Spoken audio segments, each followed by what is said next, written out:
the second half, we're going to talk about deep point of view. I really believe that this is the biggest technique that is the most important for selling your book, for bringing the readers in. If you can accomplish deep point of view, you will entrance your readers, and they will keep turning the page and will immediately look for your next book. The reason why is because deep point of view allows your reader to experience the story vicariously through the character, as if they are there in the story. They're not just listening to someone tell a story. Oh yeah, this happened, and then this happened, and then this happened over here. That's not what they're experiencing. They are living as the character. So I think if you can grasp deep point of view, you will be well on your way to having a publish-worthy manuscript. And those of us that have already published still need to be reminded. I was telling Linda earlier, I love having the chance to give this presentation because it brings it all back into my mind. Oh yeah, I need to make sure I'm doing this, because every scene matters. Every book matters. If you get lazy, people are going to stop reading you because you just don't captivate them the way you used to. So no matter how many books you've published, you always have to be on top of your game, making it the best you possibly can. So what is deep POV? POV stands for point of view. You're in the character's head. Whose thoughts are you hearing as you read the narrative? Different genres will call for different numbers of POV characters. I write romance, so we typically have 2 POV. We have the hero POV and we have the heroine POV. Sometimes I'll throw in a third with like the villain's POV, or if there's some other pivotal character, they might have a point of view as well. Some books will only have one. It'll just be told from one person's point of view, and that's the only one you get in the whole story. You have to be really careful with that, because like we were talking about with author intrusion, you can't put in anything your character doesn't know. So you have to find really creative ways to get the information to the reader that is still authentic to that single character. The most common points of view, as far as like first person and third person, you very rarely, I think, will see anything in second person, which is, the yous and that kind of thing. A lot of stories are told in first person. A lot of people feel like that's the deepest, most intimate point of view, because it's like the reader is that person, right? They're reading I and me, and so they feel like they are that character. What deep POV does is it allows you to have the intimacy of first person while having the flexibility of writing in third person. So you can have more than one POV. You can still use the he and she and that kind of thing, but you write it in such a way that it feels like you're reading a first person narrative instead of a third person narrative. So by doing that, you are really increasing the intimacy between the reader and the characters. You're making the reader feel like they're there, like they're living out the story. Because that's what you want, right? You want your reader to feel like they're having an experience. You don't want them to just be sitting and listening to a lecture, okay? They want to be in the story, involved in the story. Okay, so deep POV is being so far into the head and emotions of your character that you write in that character's voice instead of your own. So we were talking about author voice and character voice. Author voice is kind of the behind the scenes, but the character voice is what really needs to shine. And so you need to be so deeply invested in who your character is that when you write, it naturally sounds like that character. And not just their dialogue. We're talking about the narrative pieces of your scenes as well, okay? Those need to sound just like your character. Okay, deep point of view cultivates the intimacy of first person, like we talked about, while allowing the flexibility of third person. And it's the ultimate way to show versus tell. So you're encouraging your reader to experience the story because they feel like they're there. They're not just being told the story. All right, some general rules of thumb. Sorry, I didn't. Okay, yeah, this is where we are. Okay, so one point of view character per scene. That's not the only character in your scene, but there's one point of view happening per scene. Now, a lot of times people will say, but I read best-selling author so-and-so, and she head hops all the time, and it works just fine. It probably does for her. But I would say she's not writing with deep point of view. Okay, that doesn't mean that what she's writing is bad or not entertaining. I'm sure she does it. She wouldn't be a best-selling author if it wasn't entertaining her readers. So I'm not saying that you can never do that, But as a general rule, stick with one point of view per scene. Now, you can have a short scene. You can have a scene that's only a page or two long if you need it to be from that character's point of view, and then just switch to another scene with, a different character's point of view. You can do that with a little scene break, to add an extra vacant line in your manuscript and move on. So there's ways to get around that still keep it pure, that allow the reader to move with you so they're not shocked, right? Okay, you don't want anything to jar them out of the story. That's like the big no-no in fiction writing. You want them to be so immersed that they are living there, right? If you do anything that jerks them out of the story, you've dissolved the fantasy. It's gone. Poof. Okay? So you want to keep them invested in the story, and the best way to do that is to keep the POV pure, one per scene. Get to know your characters so intimately that you can take on their thoughts and emotions. This can be a little bit tricky when you're writing from a different gender's point of view, like I was talking about earlier with the male POV and the female POV. It's a little bit more difficult to get into the skin of somebody who is not like you, okay? Especially, I'm hoping this does not apply to anybody when you're getting into the villain's POV, right? Okay. Hopefully you're not, that monster serial killer or whatever, But if you're getting into his POV, you need to be able to experience what he would be thinking, what he would be feeling, how he would react to things, how he would internally describe things. He might find that bloody carcass really beautiful. That's kind of weird. But, you have to describe it that way. Oh, the blood glistened in the sun. I mean, whatever, like a normal person would describe like a beautiful lake or something. He's describing this pool of blood, but that's his POV. That's true to who he is. That's going to be authentic to that character. Whereas most normal people would look at that and be horrified, and so they would react to it much different. So you need to make sure you're coming from the point of view of your character, being authentic to who that character is. Now, one of the things when you are in a character's head, you typically try to reduce the number of times you use that character's name. Because except for the famous athletes who are on TV sometimes, you usually don't think of yourself in the third person. Okay, it's usually just, okay, it's me, I'm just doing my own thing. But there are times, obviously, if all you see is he. Sometimes, especially if you have more than one he in the scene, you need to use the name so your reader doesn't get confused over who's talking and that kind of thing. So I'm not saying never use their name, but you kind of reduce the amount of time that you use their name because it's more natural, because you're not, if you were that character, you're not thinking of yourself as, oh, Karen went to the store and Karen did this and Karen did, it's like, I went to the store, So it helps it be a little more authentic to help your reader get a little more invested. Another big thing is to eliminate what's called head words. These are things like he thought, she wondered, he noticed. Those kind of things distance the reader from what is going on. So instead of saying, she wondered if he would come, would he come? Okay, see how one's a little more direct? You don't have to say he wondered or she wondered. You just get to the direct thought. That eliminates the distance. So having those head words creates distance, which separates you from the experience. So the more that you can eliminate those, the better your reader gets completely immersed in what's going on. All right, so here's an example. And this is just a silly little, it took me like 5 minutes to throw this together, so it's not the best writing ever. Okay, she gazed at the door and wondered if John would show up like he'd promised or leave her stranded again. That's not a horrible sentence, it's okay. It's conveying her, her kind of impatience and that kind of thing. Okay, but it's stronger if we eliminate the wonder and just put it more into direct thought. Her gaze swung to the door. Where was he? John had promised not to leave her stranded this time. Why couldn't the boy act responsibly for once in his life? Okay, that invites the reader into the person's head, right? You feel like you're in their head thinking their thoughts, because that's more intimate. That's more what would actually be happening in her brain. So that makes it more direct, creates that intimacy between your reader and the character.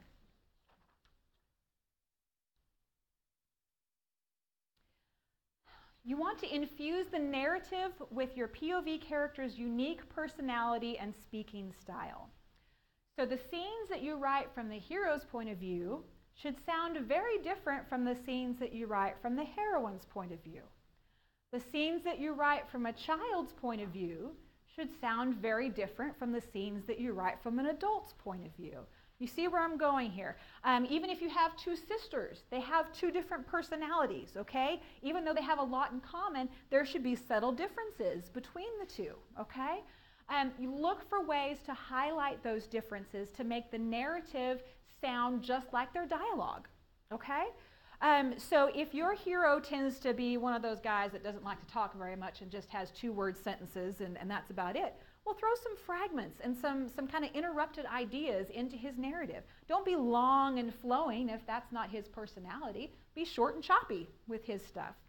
The narrative of, like, let's say a Western hero, a Western cowboy in the 1800s should actually sound pretty different from a modern cowboy in today's time, all right? They have a lot that's going to be in common, but their life experiences are going to be vastly different, okay? So that should be reflected in their narrative. Same thing with, let's say, take two same time period people. So we have an 1815 frontiersman in, let's say, Kentucky versus an 1850 nobleman over in England, okay? Very different life experiences, very different environments, very different personalities most likely, and so that should reflect in the narrative. They should not sound the same. This is a great place to add humor, to add sarcasm. You can even have misconceptions. You're in that POV character's mind, right? If they are prejudiced against somebody and are sure that they have done this awful deed when really that person is innocent, it doesn't matter when you're in that POV. That POV is going to be all about how they did me wrong and I have to prove that I'm right, and that's going to be the emphasis, right? Even if that's not reality. So you have some freedom to be creative when you're in that person's head, because they're going to see the world different than the next character who knows that they're innocent and that they didn't do such and such. Okay, so have that, you can use that to show preconceptions, to show prejudices, to share humor. This is probably one of the ways that I add a lot of humor to my books is in the narrative. I occasionally will have, some physical comedy, somebody falls or somebody, something happens that's embarrassing, but most of the time it's in the character's thoughts. They are maybe self-deprecating humor. Maybe they're a little snarky about something that happened. That's a really good place because it's safe for the character.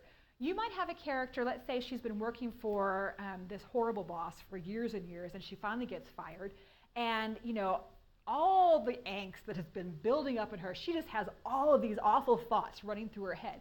But she would never say them out loud, right? Because then she wouldn't get the next job that's coming down the line or whatever. So you have a lot of freedom in the character's thoughts that maybe you don't even have in their dialogue, because there's a lot of difference between what we think in our heads and what we actually say out loud.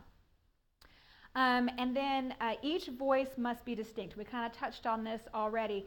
But even stuff as how they would describe something, the analogies or comparisons they might use, need to be unique to them and their life experiences, and not something that's just could be anybody's.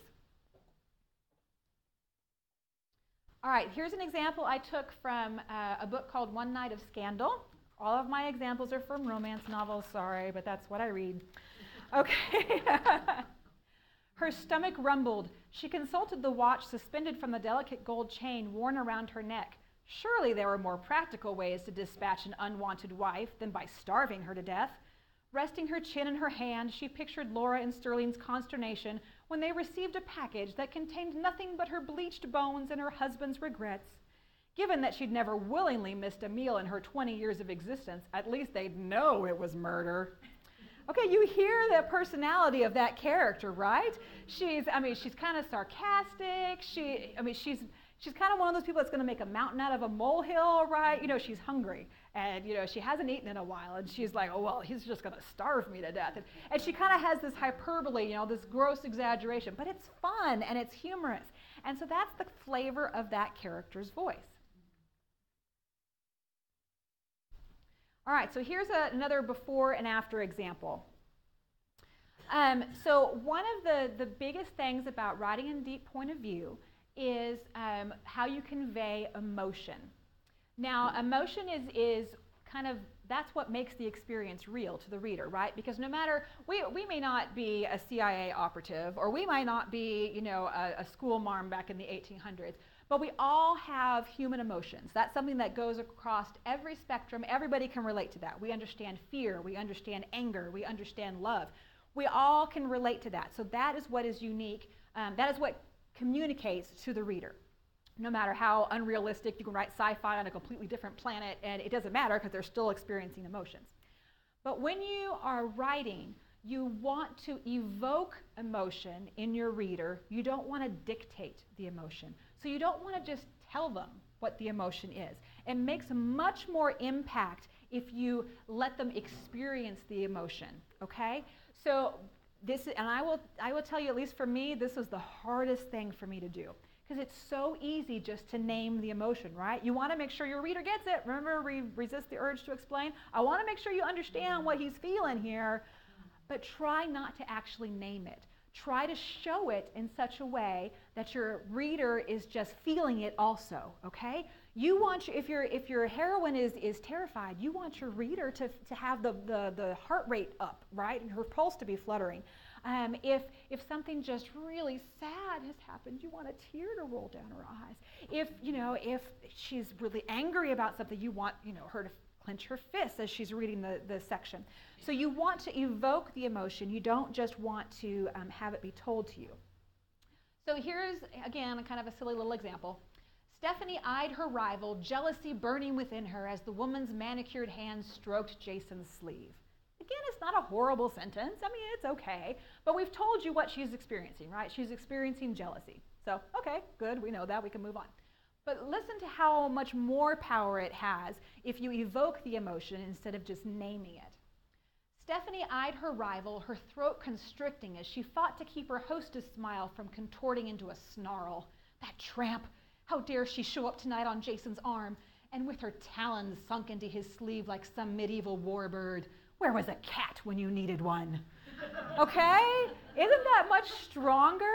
You feel the emotion. You feel her jealousy. The descriptions with the talons and the warbird. I mean, you feel it, right? It makes a much more bigger impact, okay, on your reader. So that's what you're going for. Now, I want to break this down a little bit and kind of give you some hints of how you can do this for yourself. The first thing, instead of naming the emotion, use visceral response. How is the body reacting? Okay? We react differently to different emotions. So here we have her throat constricting, right? Her throat is constricting. She's starting to feel all the tension. All right? So you describe how the physical reaction is going on with your character. Next, you describe what actions are happening. Use action to convey emotion. So for here, she's fighting to keep her lovely hostess smile in place, even though she wants to just tear her apart, right? So you show that action. She's fighting to keep her face in a pleasant smile. And then you have direct thought. Okay, this is where you can get directly into their head. That tramp, how dare she show up tonight on Jason's arm? So that's a direct thought that's going through the character's mind. And then the personality. This is where the analogies and kind of the humor, the snarky humor comes in. And with her talons sunk into his sleeve like some medieval warbird, where was a cat when you needed one? Okay, that shows a lot of personality. It shows a lot of, a little bit of humor, a little bit of, that has that analogy in there with the warbird, so you can kind of feel who this person is, who this character is, how she reacts to situations. So those are kind of the tricks that you use to create an emotion without telling people what the emotion is. All right, here's a couple more examples. This is from a Regency piece in England. His neckcloth felt unaccountably tight. Some idiot had starched his shirt points so that they felt like knives, waiting to cut into his chin if he so much as slouched. Not that he was planning the slouch, of course. Gideon resisted the urge to run a finger around his collar. He was a grown man, for heaven's sakes. He could drink tea and nibble cakes with the best of them. All right, so what do you think he's feeling right now? Discomfort? Maybe he's nervous about what's about to happen. Maybe he has a lot invested in whatever meeting he's been invited to. Maybe he's courting a girl or something, okay?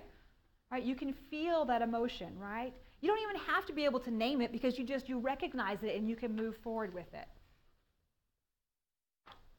Here's another one by Catherine Anderson. David wasn't a man to get weepy over every little thing, but his eyes stung as he looked down at the little girl. His. No question about it. His knees went shaky. He felt a mite dizzy. Myriad emotions pummeled him. His throat ached, his chest hurt, and the urge to snatch her up into his arms and never let go was so strong that his fingertips throbbed. I love that line, fingertips throbbed. Doesn't that just create a picture? It creates an emotional response in me. I'm feeling all these physiological things because I'm so invested in this. It paints a wonderful picture, doesn't it? You see all of his physiological responses. You feel his emotion. He's so invested in this little girl that he just met. He just feels this instant connection to her. That's what you're looking for when you're trying to create an emotion. You're trying to evoke emotions. You don't want to name the emotion. That's kind of the cheap, lazy way out. You want to work. You have to write more words. It's harder. It takes longer to find just the right analogy, just the right, like the fingertips throbbing. I wonder how long it took her to come up with that, because that's awesome. I'm going to try to probably steal that someday. But but you have to work hard at it. It's going to, make you not be a lazy writer. And you don't have to do this all the time, because just like, everyone says, oh, it's so important to show, not tell. But there are sometimes you got to tell in order to move the story along. Otherwise, you're going to, spend 5 days in the garden when you got to get on to what's going on. So there are times when naming the emotion is fine. You move on and you go on. But especially for those high impact moments of your novel, you really want to dig in. Don't be lazy. Go for the extra work and come up with ways to evoke the emotions without just telling the reader what to feel. All right, you can deepen your POV by creating fresh comparisons. Like I said before, this is one of my favorite ways to create emotional connection with the reader, is to have really fun metaphors or similes, analogies, those kind of things. But you have to be really careful not to use cliches. All right, cliches are the easy, lazy way. And we're all better than that, right? We're going to come up with something unique, something that's true just to our characters. So this is a wonderful way to add depth to your POV, because your character is going to see the world through his eyes or her eyes differently than another character would. So I'm going to give you an example from one of my books that came out last year. It's called No Other Will Do. It's set in a women's colony in Texas, fictional women's colony. And I want to give you 2 different analogies. These happen in different times in the book, but they're kind of similar because they both deal with food as kind of what the metaphor is. But one is from the heroine's point of view and one is from the hero's point of view. And even though there's similarities, they are very different. So I thought this might kind of get a good example of how to come from a different point of view. Okay, so our heroine's name is Emma, and this is, of course, back in the late 1800s. So this is her as she's, so the hero has just arrived in town. They were childhood kind of sweethearts, friends, like 10 years ago. And so she hasn't seen him in 10 years. And so she's kind of filled with anticipation. So here it goes. Ever since she'd made up her mind to ask him to come, anticipation had been swelling inside her like yeasty bread dough rising on a warm windowsill. She was in desperate need of someone to punch her down and knead her back into shape. Okay? Now, back then, a woman would know a lot about baking bread, right?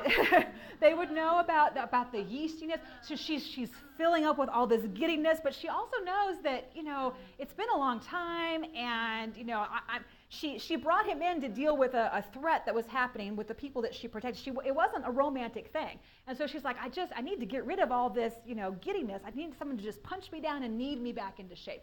So it was an analogy that was perfect for her, right? Not the same analogy that the hero would use. So later in the story, the hero has helped her with some things, and she's grateful, but he's worried that after a while she's not going to need him anymore, and he'll just have to return home.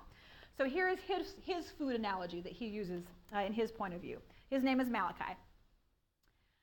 And when she didn't need him anymore, Malachi tried to ignore the insidious thought as he basked in the light of Emma's grateful smile, but the prospect lingered in the air between them, tainting the sweetness of the moment like rotted beef in a savory stew. Now, one thing about our hero, he grew up on the streets. okay? He knew what it was like to dig in the garbage for food. He would know what rotted beef tasted like because he came from that world. He came from a really hard upbringing. And part of his issue, part of his conflict, his internal conflict that he has to overcome, is he feels like he's not good enough for her, right? Because he knows all, the ugliness that he has lived through. And so you have not only his feeling of this, rotted beef, but the contrast of the rotted beef in the savory stew. He's not good enough for her, okay? She deserves what would be good in a savory stew, and he's just, this piece of rotted beef in the savory stew. So it has different layers. It works on the surface as well as on a deeper layer. So whenever you can find ways to layer things so that they have a surface meaning that makes sense, but as the reader gets more involved in your story, they start to see that underlining thing as well, that's when you really have created something special. So that's just an idea, maybe an example of how two different characters would see things differently. Yes, sir? I'm sorry if I'm derailing, but is analogy something that you want to use with every POV character, or is that even a trait of a character? Let's say you have 4 POVs in a novel. Is that something that you want to use with every character? It will depend on you as an author, what you like, as well as if you make it like a character quirk, like you have a character who likes to think in analogies all the time, that character is going to have more than others. I typically do have them for all the characters just because I, as an author, enjoy that. But I try to make it, like I said, unique to where that character is coming from. But if, again, like anything, if you overuse it, it's going to lose its impact. So again, you have to kind of instinctually know when's the best place to put one in. There will be times when I have like the beginning of an analogy. She walked across the street just like I'm like, how is she walking across the street? And then I have to stop and I have to think, what would she be doing? What would she be? And sometimes I sit there for like 20 minutes trying to figure out what was the good thing to do. And sometimes I can't come up with anything. So I'm like, okay, so she walked across the street. Let's move on. Let me go to something else. But then sometimes I'll get this perfect image, and it takes a lot of work before it comes up there. And then I just feel like so triumphant, like, yes, that's exactly what I wanted. And then you put that in there, and it sings. It adds that next layer. So with anything, you kind of have to use your instinct. If it's working and it's flowing, great.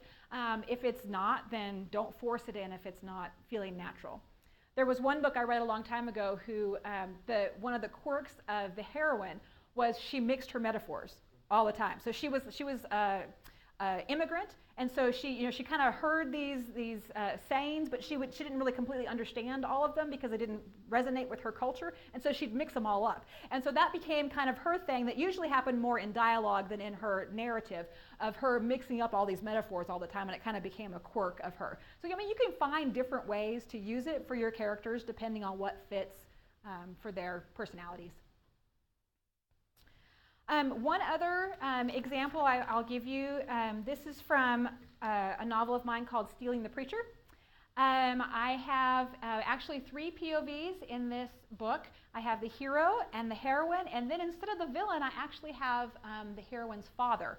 He is an ex-outlaw, and so he's also kind of the secondary plot that's going on with the story, and so I did have his POV.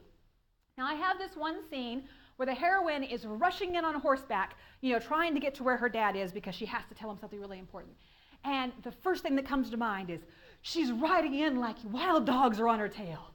All right, that is like so cliche. It's like that has been in every book, I think. So I had to come up with something different. Okay, we can't have wild dogs. Everybody has wild dogs. We have to have something else. I thought, and I'm like, what else could she have? I don't even know. What would chase a horse? I don't even know what's going on. And I thought, and okay, I'm in the father's point of view in this scene. Okay, I'm not in the heroine's point of view. I'm in the father's point of view. So I got to get in his head. What would he be thinking? What would he, what kind of, example would he come up with in his mind? He's an outlaw. Okay? He has some experiences there. Finally, as I started getting into his character, it occurred to me. So here's what I wrote. This is from the father's point of view. He twisted his neck to the side to work out a kink and caught sight of his daughter riding down on them as if a hanging posse were in pursuit. Okay? Makes sense for the outlaw, right? He's probably had tried to outrun posses before. It was perfect for him. Okay, but it wouldn't make sense for the heroine necessarily, because she was just, her father had been a retired outlaw, so as far as she knew, everything was just hunky-dory and fine. That would not have fit for her, but for him, it was perfect. But you have to dig deep into who your character is in order to find out what analogy would best work for him. And those are just another way to kind of help deepen the point of view.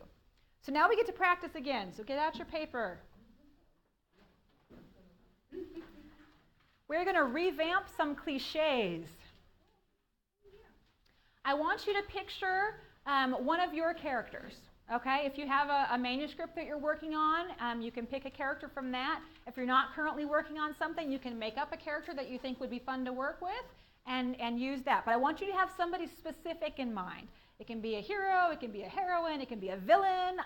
You have the freedom to pick whatever you want it to be.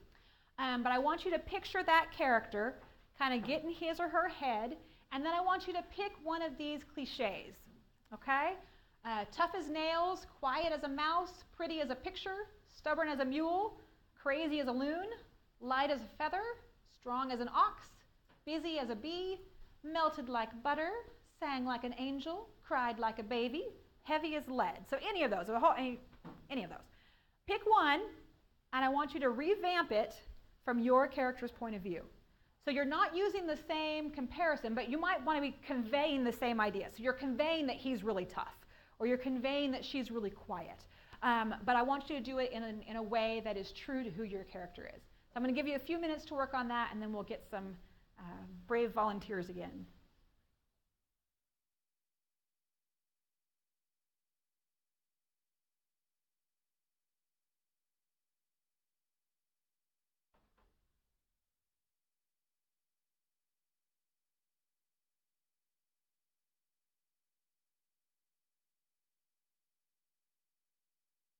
This can be challenging. Sometimes it takes me, like I said, a long time to come up with the right one.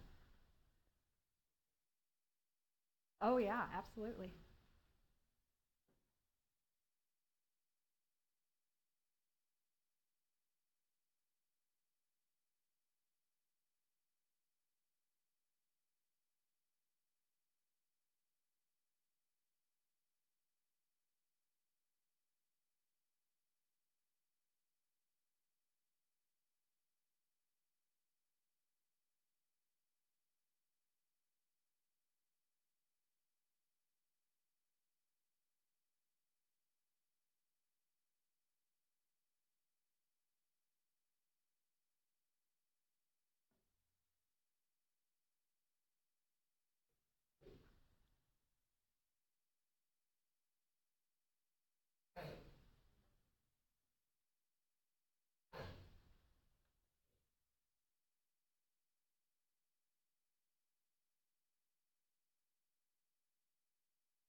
All right, I give you about one more minute.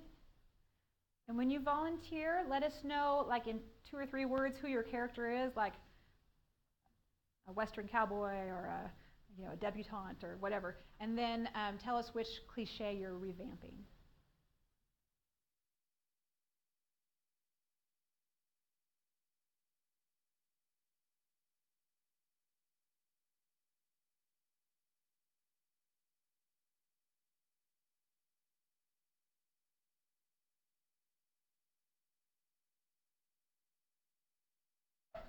All right, anybody willing to share? Yes, sir. He took Carol in his arms and she melted like a cheap candle on a hot Phoenix day. Okay. That's good. That's good. I like it. Yes, sir. Quiet as a mouse. Okay. Oh, my glasses for this. The hanging mob was diligently looking for him. He needed to move along like a mouse at a cat convention. Quiet, soft, a little movement here, a little there, until he got out of the box and onto his horse. Okay, interesting. So you still used the mouse, but kind of twisted it and made it your own. Very good. Okay. Anybody else? Yes, ma'am. I was tough as nails and my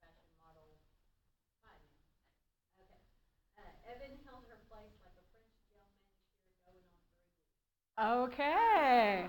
Very, very true to her character. Very good. Very good. Anyone else? Yes. Mine is Susie. She's a dog. Okay. Doing quiet as a mouse. Quiet as Butch, that nasty cat, when he's stalking a bird in my yard. Okay. All right.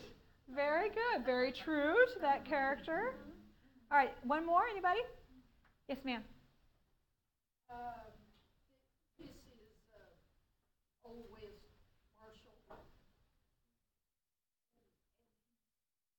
And he found a friend of his, a man, on the ground. He lifted him and staggered under the weight.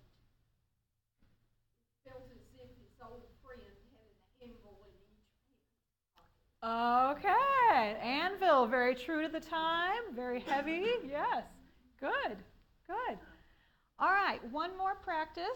This one might be, I don't know if this is easier or not, but this is going to be working on not naming the emotions. And I've given you two different examples that you can just work to edit. So you're going to be my editors today, okay? So both of these sentences, they're not bad by themselves, but each of them name the emotion that's going on. So the first sentence, Ian's heart sank as he watched Fiona take in his scarred face for the first time. Her wide eyes and gasp of dismay drove despair through him like a knife. Okay? Not a horrible sentence, but again, we told them he's feeling despair. Okay?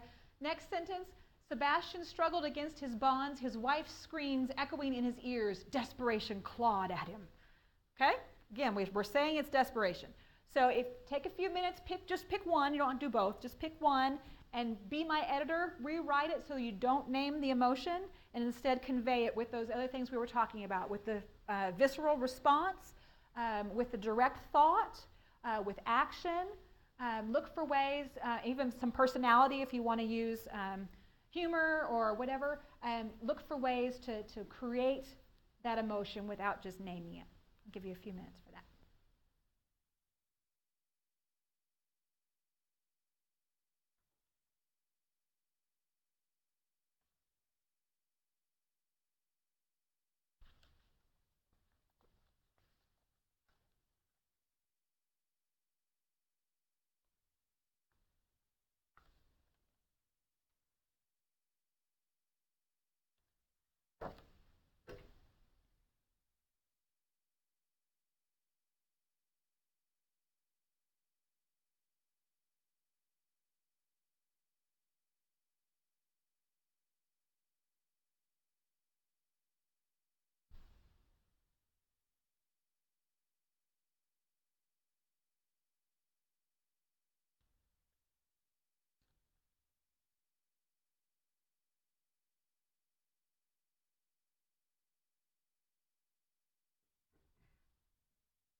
Anyone have one they're ready to share?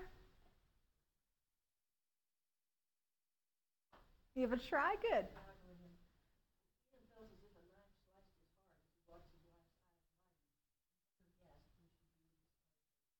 Okay, all right.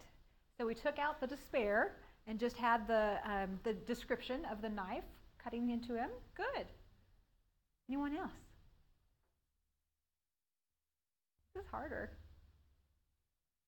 Yes, ma'am. Search Fiona's face for a tick, a grimace, a flinch, something that would tell him how she felt about the meeting scars that tracked across. Okay, good. So he's looking for something. He's looking for a reaction, and she's not giving him much yet, so he's not really sure what she's feeling. Okay, good. Anyone else? Yes, sir. Sebastian struggled against his bonds, his wife's anguish. Okay, all right, good, good. So this is challenging. It's difficult to evoke emotion instead of just telling people what to feel.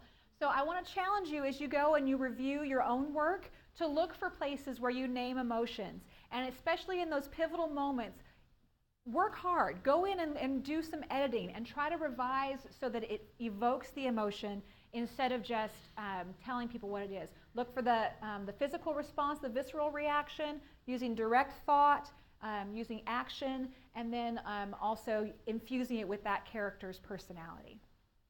So hopefully this gives you a little bit of insight into writing with deep point of view. I'm happy to answer any questions. I know we're running a little low on time, but if anyone has questions, I'm happy to answer. I was just Yes, ma'am. wondering about your Mm-hmm. what historical westerns are popular in Christian. You had a good reception there.